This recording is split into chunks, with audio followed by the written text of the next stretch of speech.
राजा विक्रमादित्य अपने दरबार में बैठे हैं। जीवंत प्रांगण गतिविधि से भरा हुआ है। अदालत मंत्रियों की गहरी चर्चा और नागरिकों द्वारा विनम्रतापूर्वक याचिकाएं प्रस्तुत करने से गुलजार है। एक ब्राह्मण आता है, उसकी आवाज दरबार में गूंजती है। महाराज, यदि आप तुला लग्न में सितारों के संरेखण के समय महल का निर्माण करते हैं तो आपका राज्य समृद्ध होगा। राजा विक्रमादित्य कारीगरों को सोने और जवाहरातों से जड़ा महल बनाने का आदेश देते हैं। महल ऊपर उठता है, इसकी दीवारें धन और महत्वाकांक्षा से झिलमिलाती हैं। हर पत्थर के अपनी जगह पर आने से हथौड़ों की गूंज सुनाई देती है। एक बार महल पूरा हो जाने पर राजा इसे एक ब्राह्मण को दान कर देता है। मध्यम शयन कक्ष में एक ब्राह्मण और उसकी पत्नी गहरी नींद में सो रहे हैं। लक्ष्मी के प्रकट होने पर अचानक कमरे में एक तेज रोशनी भर जाती है।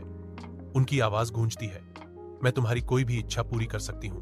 ब्राह्मण भयभीत होकर हकलाता है, मुझे कुछ नहीं चाहिए। लक्ष्मी क्रोधित होकर गायब हो जाती है। उसके अंतिम शब्द, तो ऐसा ही हो। कमरा वापस अंधेरे में डूब जाता है। उनके चेहरों पर डर गहराई से अंकित था। ब्राह्मण और उसकी पत्नी अपनी विनम्र झोपड़ी में लौटते हैं। सुबह की धूप में छाया लंबी खिंचती है। मुझे राजा विक्रमादित्य को खोजना होगा। हम इस तरह नहीं जी सकते। जो हमने देखा है उससे त्रस्त होकर ब्राह्मण घोषणा करता है। एक संकल्प उसकी निगाहों को कठोर कर रहा है। न्याय की प्यास से प्रेरित होकर ब्राह्मण निकल पड़ता है।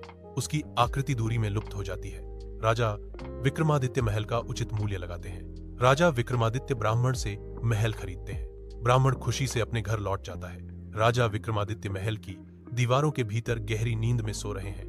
उन्हें इस बात का पता नहीं है कि दिव्य उपस्थिति उनके कक्ष को सुशोभित करने वाली है। लक्ष्मी फिर से प्रकट होती हैं।